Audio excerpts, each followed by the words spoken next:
Hello everyone and welcome back to a brand new PSGL video here in Mexico. This is going to be a cracker and I am oh so excited to be commentating over this video.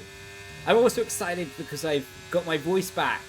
I was a bit ill for these last few weeks, so you might have heard in my previous commentaries my voice was a bit dulled down, but I'm excited to be having most of the illness gone and feeling much closer to 100%. That being said though, we're here in Q1 with our first run, putting us provisionally P3. We decided to go back out again as Mexico's a track where it can be very tight and the margins are very small.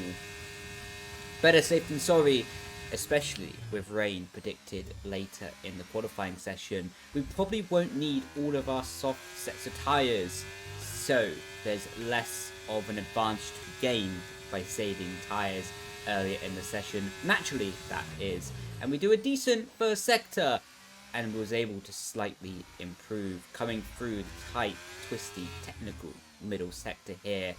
Critical to manage rear tyre temperature and rear tyre wear to make sure you're not losing grip as the lap unfolds, flying through the middle sector flat out, just trying to scrub off the minimal amount of speed, opening DRS, almost a 10th up on the Delta right now, so all you're going to need to do is hook up this final sector and we should be through into Q2. Lucas does a 14.945 and through the final corner, 1.2 tenths up, a little bit of wheel spin, and we're running up to the line, and that puts us provisionally P2 and comfortably through into Q2.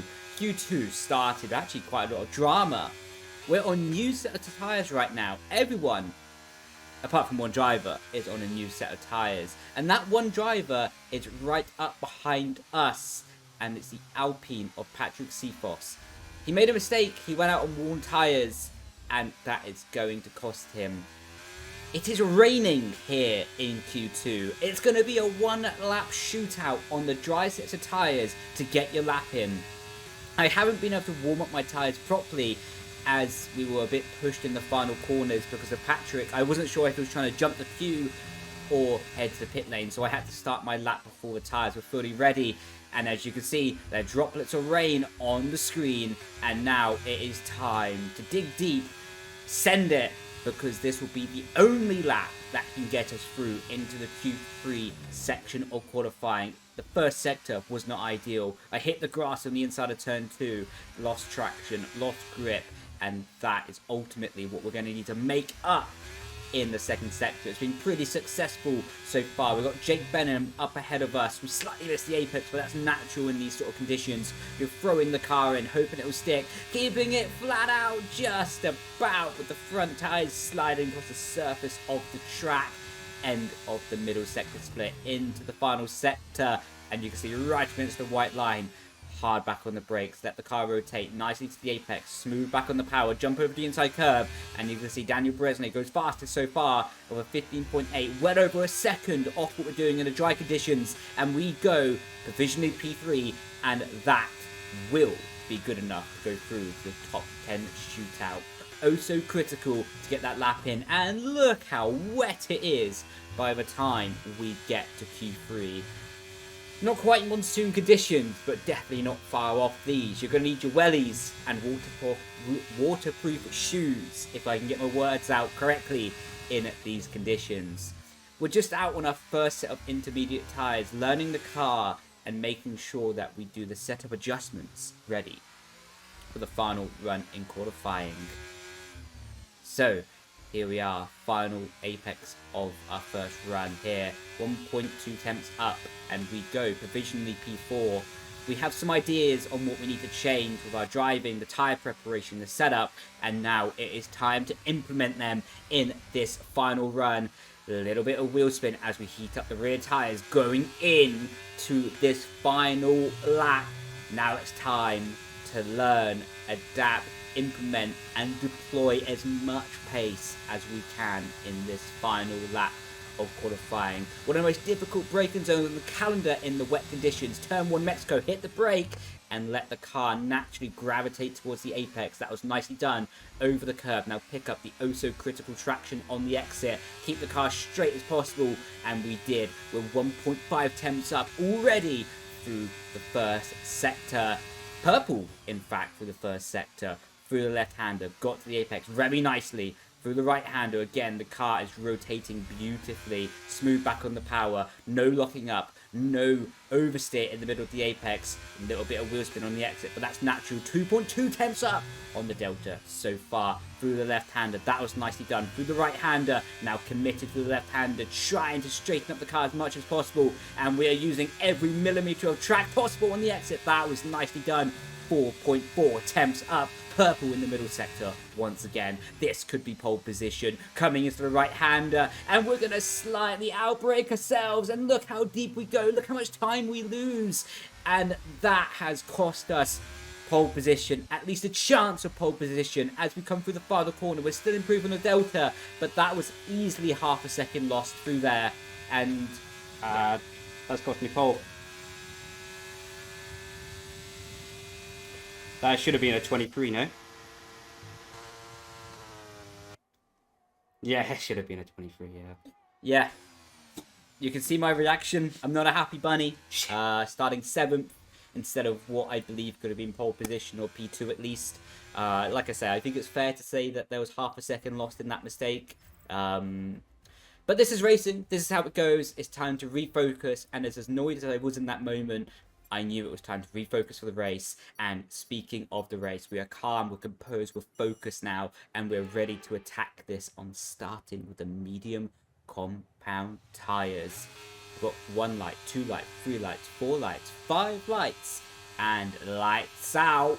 And away we go here for the Mexican GP. Absolute stonker of a start, able to pull away from the cars behind us, and that is critical for us. That means we have free reign over the line that we want to pick into turn 1. You can see weaving around a little bit, trying to pick the line that we want. We decide to go to the outside and try to go around the outside of not Jake Brendon, but actually Alfie Butcher. We see him on the soft compound tyres, so we're not really trying to fight him as we're trying now to pick up the traction in the slipstream with Jake, in the battery deployment as well. We look down the inside, but we think much, much, much better of that. We don't want to go down the inside there. As you can see, Alfie Butcher goes around the outside of Jake, and now we try to pick up a good traction and get out the inside of Jake Brendon as well, but not quite able to do that into the right-handers. We see that Jake's on the hard compound tyres, and we know how skilled, we know how fast Jake is as a driver, but those hard compound tyres are not going to be delivering him grip right now in this race. You can see we're all over the back of him, as those tyres are just not giving him the grip that he wants in the slipstream. He goes defensive, but we go down the inside as well, securing the position, just about getting the car stopped for the corner. And now we are into P5. So starting P7 and now running P5 in the Mexican GP has been a pretty successful start, and has now given us the opportunity to work our way forward, which is oh so critical. Obvious statement, I know, that all drivers want to be going forward on the race start, especially. And now we are able to settle into our race and start deploying the pace that we want to. Jarno Opmeer up ahead is on the hard compound tyres. Alfie goes up the inside and then switches to the outside of Jarno. And we see our opportunity on the exit here. Beautiful traction right in the slipstream, deploying battery to the outside of Jarno Opmeer. And now we're trying to get in the slipstream of Alfie. And we actually tried to have a look down the inside of Alfie, but back out of it as he's on the soft compound tyres. And they're still delivering good grip. But yeah, we got around the outside of Jarno on the straight. We tried to look down the inside of Alfie, but backed out of it. But now our medium compound tyres are really coming to their own, and we're able to fly past Alfie on the straight. And now we're right up behind Thomas Ronha, our teammate in Alfa Romeo. And this is looking pretty good so far. Remember, we started P7, and now on lap 7 of the race, we are up into P3 in the race. So this has been very successful, and we are in a very good position thus far, this race. Our tyres are feeling really nice as well, as we're going to be going past... No, I need the battery for later, mate. As we're going to be going past Thomas Ronha, and you can see me saying, I need the battery for later, mate, and I was speaking to my engineers, and we was discussing battery strategy and how we want to approach the rest of this stint as well. So, we've got Lucas up ahead of us, just outside of the DRS detection point. And the debate was to use the battery to try and get in his DRS right now, or save it. And I decided to save it and try my hardest to nail this middle sector to get in his DRS anyway, because it's going to be so critical to defend from the cars behind and start building up that battery reserve for later in the stint. But you can see right now, we've done that. We're in the DRS detection of Lucas. Well, we was until I made that small mistake and clipped the grass of the left-hander, but that doesn't matter too much anyway. We're going to have a good final sector, and we're going to be already back into the DRS even before these medium tyres are going to be giving us the grip, confidence and purchase that we need to be closing back into Lucas. So you can see that nicely confirmed in the DRS detection of Lucas Blakely. And team radio coming up. So heads up, when Alfie boxes, we will have a DRS break and a chance to get out of Jarno's DRS. Cards will have to full right, but if we have enough battery at that time and it's worth doing, I'll push. Probably worth it. Thomas does the same. So what I was saying there is I was monitoring the gap to Jarno, and the gap to Jarno is over a second for me right now. So, with that being said, that would be giving me the opportunity to try and break away from Jarno's DRS once Lucas and Alfie boxes off their soft compound tyres. In this time though, we've been saving up the battery behind Lucas, saving some tyres as well, and now able to fly past Lucas in the straight line, deploying that strategy, what I just mentioned, around the pit window to try our best to break the DRS to Jarno. We know how fast, how talented, how smart as well Jarno is, so it's going to be not so easy to do, but we're still going to give it a crack anyway. And yeah, 1.7 seconds to Jarno. It's a good chance. We just got to strategically be perfect, and then maybe, just maybe, we can make it work later in the stint as well. Now, Thomas has been able to dispatch of Lucas, and now Thomas is going to be jumping us with the DRS on the straight, and we shall be returning the favour to him later in the stint as well. Jarno has been able to clear Alfie in this time. Also, can we start thinking about strategy, plus minus laps? What doesn't help us, that puts Jarno a bit closer to us anyway, but we still have a really good opportunity to try and break the DRS if anything happens. You can see me saying about pit strategy plus or minus laps, as I knew it was going to be critical. So imagine we need to hold position through the Mercedes. Because, yeah, we have Jarno and Jake in the close proximity of us, and we don't want to be undercut by them, and we don't want to leave ourselves vulnerable to them later in the race as well. So, we want to be using and utilising the best strategy possible. Obvious statement, I know. To try and maximise our potential in this race. Jake Benham had boxed a lap before, and now we will be boxing this lap as well. So Jake probably will be coming out in front of us, and we cannot afford for Jarno to be undercutting us as well as we're coming through the final 60 corners, using up the rest of these tyres, putting up 7 tenths for Thomas behind us as well on this in-lap. Getting the car slowed down. Good stint. That's why I wanted to go lap on the DRS to give Thomas the DRS now. And you can see me strategically thinking about the DRS placements on everything around it. Deploying battery is going to be critical on this pit lane exit. That's Wilson. Copy. We are going to be very close to Wilson and very close to Jake, and it's going to be critical that we get track position off the pit lane limiter on the battery. Jake has gone past us, and Wilson is coming back past us as well with the DRS wide open. And remember, we are fighting Lucas Blakely for this race win. He was leading the race earlier and in close proximity of us. So, Wilson being Lucas's teammate, it's quite natural that Wilson will not want to make our lives that easy, and you can see Wilson is opening DRS and probably pressing a bit of battery down this straight as well. And you can see the grip of these soft compound tyres with a 1 second gap to Jarno, who's on the medium compound tyres, and this is really costing us. You can see how slow we're going, how much grip we have, and behind Wilson we cannot deploy that, we cannot use that. And now Jarno is comfortably behind us as well. So, I think it's fair to say we lost probably between 6 tenths and a second behind Wilson in that section of corners. What meant that we couldn't break the DRS to Jarno at this point in time anyway. So it's going to be very difficult later in the race. But we're still going to crack on. We're still going to give it our maximum. And we're still going to try and pull away as much as possible. We've got a 1.2 second gap to Jarno. But it's going to be very easy to dispatch of Wilson down the straight. And as you can see, he's going to do that. And Thomas is coming out the pit lane as well. Cutting later on, we're in the DRS of Jake Venom. Jarno is 7 tenths behind us. So we're in a Mercedes sandwich at the moment. And we just need to dispatch of Jake down the straight. And then try to work on closing the gap to the leaders of Alfie and Lucas as well. You can see Jake lets us go on the straight. Very smart, very tactical. As he knows there's not really much point in fighting the soft tyres at this point, as more than likely his tyres will come into their own later in the stint.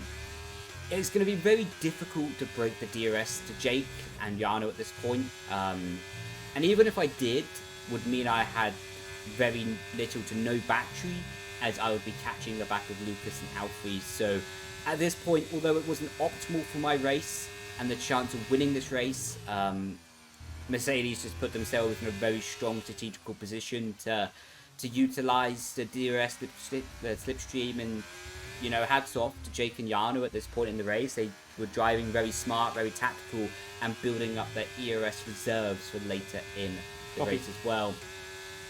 What is Alfie on? You can hear me asking the battery of the cars around us as well, and I got told that Alfie was very high on the battery. So it's going to make it even more difficult for us later in the race. You can see Jake staying behind us on the straight, not attacking, like I say, very smart, very tactical, what the Mercedes are doing at the moment to be following through and effectively working. I don't have much option but to drag them along. You can see me saying I don't have much option to drag them along, but yeah, being very smart, being very tactical to hang on to the back of us and then effectively work a little bit as a mini group together to close in on the leaders. And that is exactly what we've done. We're in the DRS of Lucas, and now I really need to think about how I get this move done.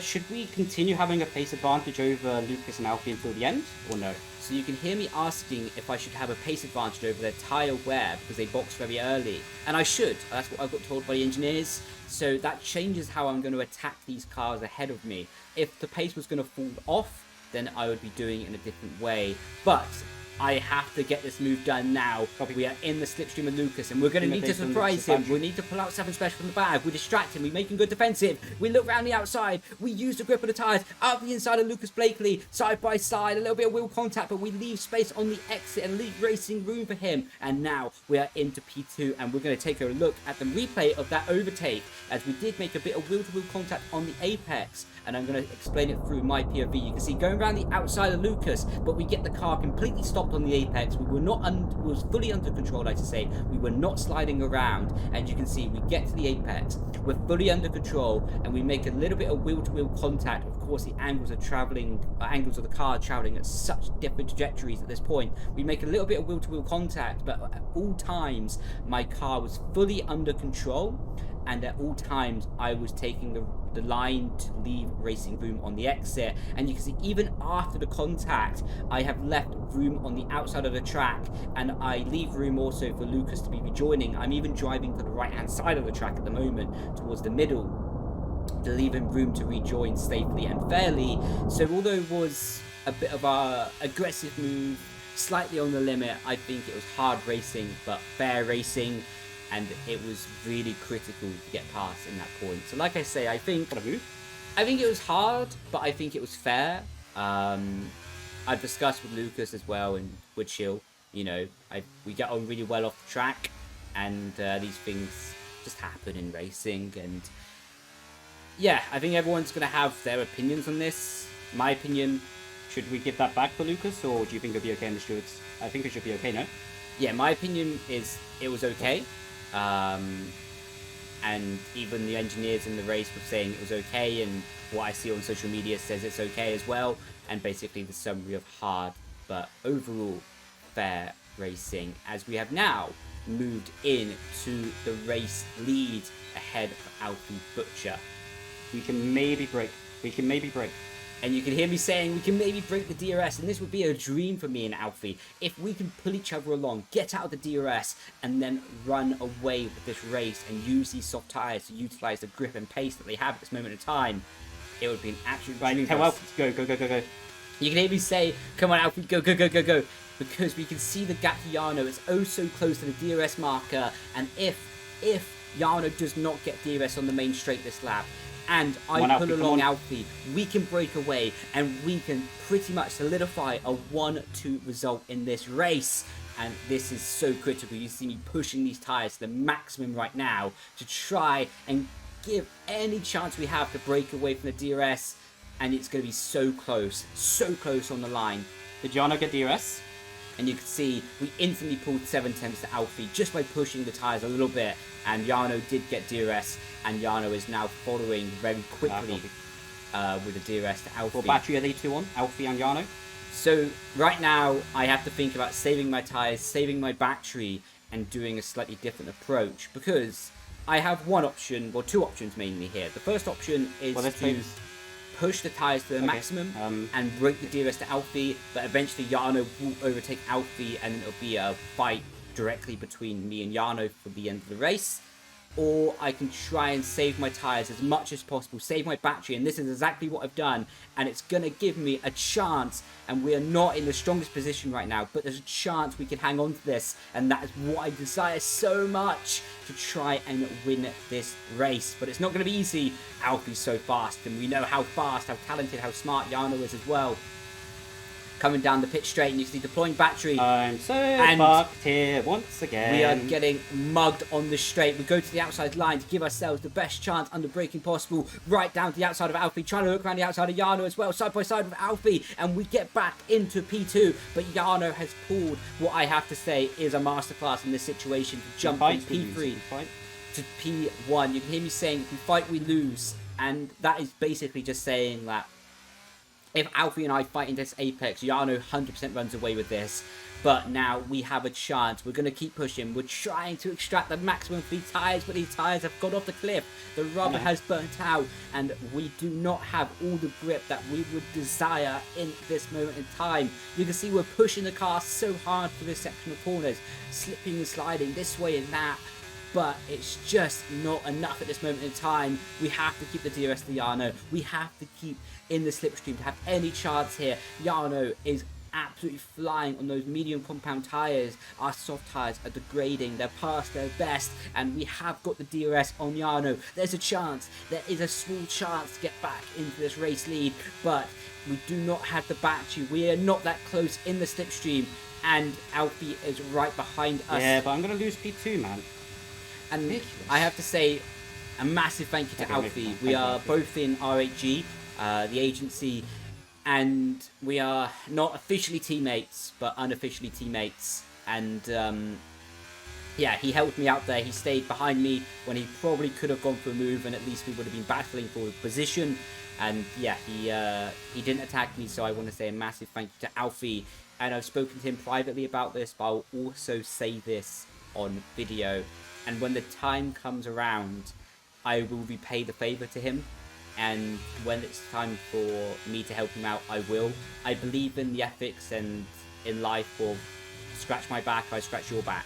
And he helped me out today, and I really appreciate it, and I'll help him out in the future as well. And I believe this is part of racing. This is part of bonding in a team, is to help each other out. So I will help Alfie out in the future. But getting back towards the end of this race, you can see he was defending because I don't have direct communication with Alfie, so I wasn't sure if he was trying to attack me into these final corners or not. But coming through the final corner, Jarno Ottmar is going to win the race, but we are coming back to a podium with P2, starting P7, ended up P2. Was a very solid race for us indeed. And yeah, congrats to Jarno. He did a phenomenal job. I think we did a really good job as well, coming from P7 to P2. And yeah, I'm really happy with this. Good job, guys. We have good momentum going on to the next race at the end. In PSGL for China. And yeah, 2 races to go in the championship. We are 18 points away. So we are going to have It's just like leading so long, you're like, great. You can hear my after race thoughts happening. Jarno did a fantastic stint, so I can't So yeah, you can hear my after race thoughts happening live there, but Yeah. we've got, I think, 18 points to Jarno as it stands at the moment. So we are going to have to outscore him in the next race to keep the championship alive, but we are going to give it everything. With that being said, yeah, no, he did a really good job, honestly. you can see my compliments to Jarno happening live. But getting back to the main point at the end of this video, we're going to give it everything. We're going to push as hard as we can, and we're going to fight until the very last lap. And we're going to enjoy it as well. I love being back in a championship fight. It feels so good after years of not being in one. But with that being said, I've been Brendon Leigh. Thank you so much for watching. I'll catch you in the next video. Glad to was actually. Ciao, ciao. Bye-bye.